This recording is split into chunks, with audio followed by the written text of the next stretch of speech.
Comment être plus heureux en couple? Aujourd'hui, cher Proactive Lover, j'aimerais te faire ce partage pour t'inviter à te connecter à qui tu es même quand tu rentres en relation avec l'autre. Parce que le couple, c'est l'union de deux personnes qui ont envie de cheminer ensemble. C'est deux personnes qui ont envie d'aller de l'avant, qui ont envie de créer des projets, créer des expériences, créer des moments de partage. Alors le couple, ce n'est pas forcément comme on le conçoit dans notre mental parfois. Parfois, nous cherchons à rendre l'autre comme l'image que nous lui donnons. Parfois, nous voulons que l'autre soit une sorte de personne parfaite qui est vraiment à l'image de ce que nous imaginions de la partenaire ou du partenaire parfait. Mais en réalité, nous sommes des êtres humains imparfaits et c'est ça la perfection de la vie, c'est justement cette imperfection.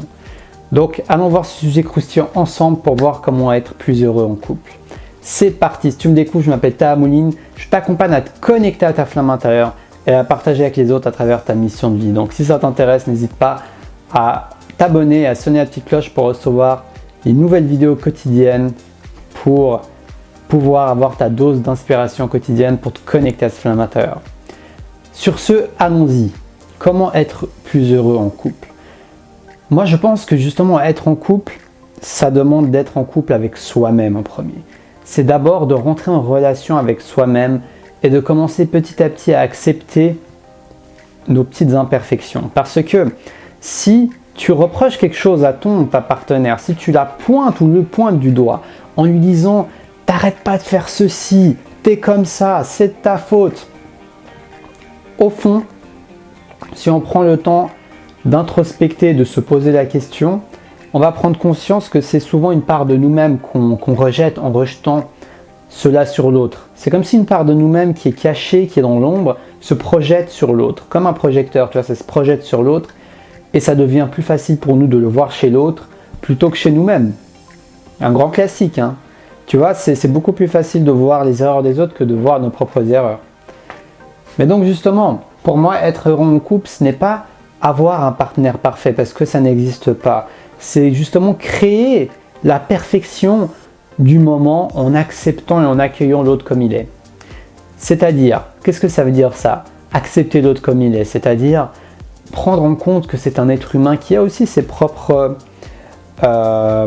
imperfections, comme j'ai envie de le dire, ses propres imperfections, que parfois il va être un peu râleur, parfois il va peut-être être un peu négatif, parfois il va être un peu fainéant, parfois il va être un peu égoïste, parfois il va manquer d'intention.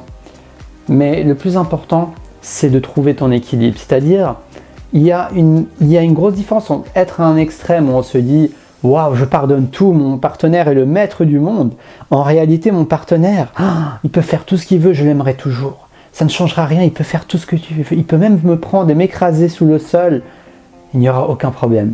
Tu vois, ça c'est un extrême où tu n'exprimes pas tes limites, tu n'exprimes plus tes besoins. Alors ça c'est toxique évidemment parce que amour ou pas amour, couple ou pas couple, ce n'est pas sain de ne pas exprimer tes besoins.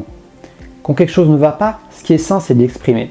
Après, il y a l'autre extrême. L'autre extrême, c'est quoi? C'est la personne, justement, qui décide, à la moindre petite faute de son partenaire, au moindre moment désagréable avec son partenaire, « Ah, ça va pas, notre couple est en danger, je suis désolé, je ne peux pas accepter ça. » Il remet en question tout le couple pour le moindre imperfection. Mais t'imagines si on fait ça au quotidien, on ne pourra pas avoir de relation durable parce que ce n'est pas possible de passer que des journées parfaites où on va juste se faire plaisir, c'est impossible. Il y aura toujours des moments où l'autre va être frustré par rapport au comportement de l'autre, il y aura des irritations, ça fait partie du flow de la vie. Le plus important, c'est que ça ne déborde pas sur le bonheur et l'épanouissement personnel de chacun. Parce que oui, on peut se laisser déborder par nos imperfections et quand ça prend trop de place dans le couple, là évidemment, je suggère, je vous invite, je t'invite, toi qui me regardes, à exprimer quand ça touche tes barrières trop personnelles. Mais dès le moment où c'est des petites choses et que tu réagis pour le moindre petit problème, c'est que tu as mis la barre tellement haute que même toi-même, tu ne sais pas comment l'atteindre cette barre. Peut-être que tu crois que tu l'as atteint. Parce que l'être humain, on est très très fort pour se mentir à soi-même. Mais est-ce que tu en es si sûr? Est-ce que tu en es certain? Est-ce que tu en es persuadé? Et que ce ne serait pas quelque chose que tu te reproches à toi-même, une sorte de perfection que tu cherches dans la vie? Peut-être que tu ne la cherches pas seulement dans le couple, peut-être que tu la cherches dans ta vie professionnelle. Peut-être que c'est pareil avec tes amis. Tu veux toujours que les gens répondent à la moindre de tes exigences.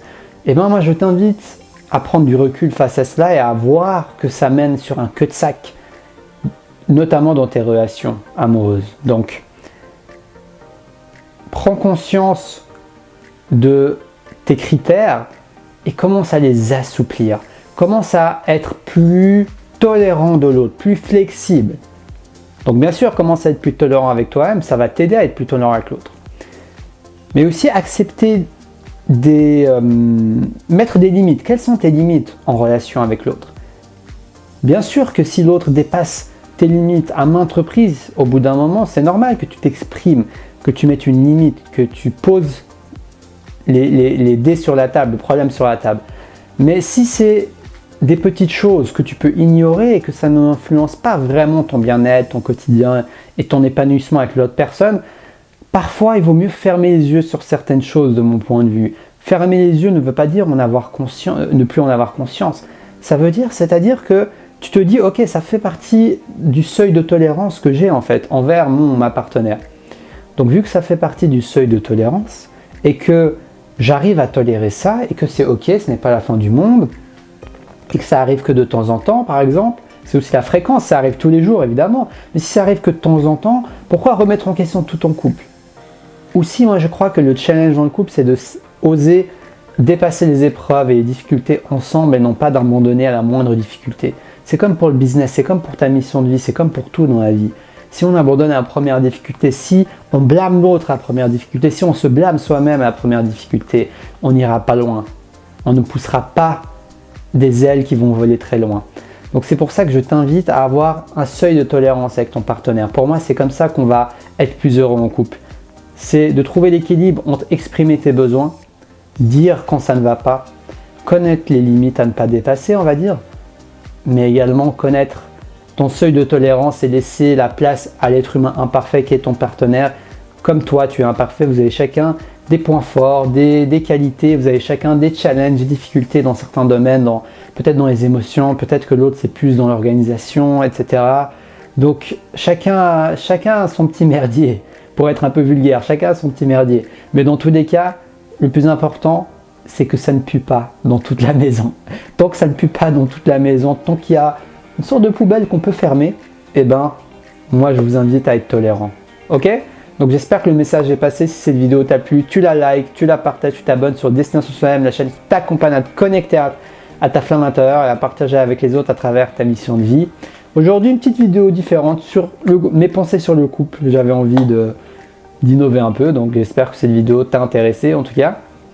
Si tu as envie d'une séance de coaching avec moi, tu me contactes, c'est dans la description de la vidéo, tu m'écris un email pour que je t'aide à te connecter à ta flamme intérieure. Je suis passionné de psychologie, je suis passionné de proactivité, d'action, de challenge dans notre quotidien et je me ferai un plaisir de t'aider à relever les challenges et t'aider à te libérer de tes barrières intérieures pour avancer au mieux dans ton cheminement de vie. Je suis également présent sur Instagram où je t'écris des articles motivants au quotidien. Abonne-toi si tu veux recevoir chaque article sur ma page Instagram dans la description de la vidéo. Et puis voilà, je crois que je t'ai à peu près tout dit. Donc je te souhaite une très belle fin de journée. Merci d'avoir regardé cette vidéo. Et surtout, reste connecté à ta flamme intérieure. Dis-moi ce que tu en penses dans les commentaires. Je me ferai un véritable plaisir de te lire. Et n'hésite pas à liker cette vidéo. Ça va m'aider à faire diffuser au plus grand nombre. Je te remercie et je te dis ciao ciao.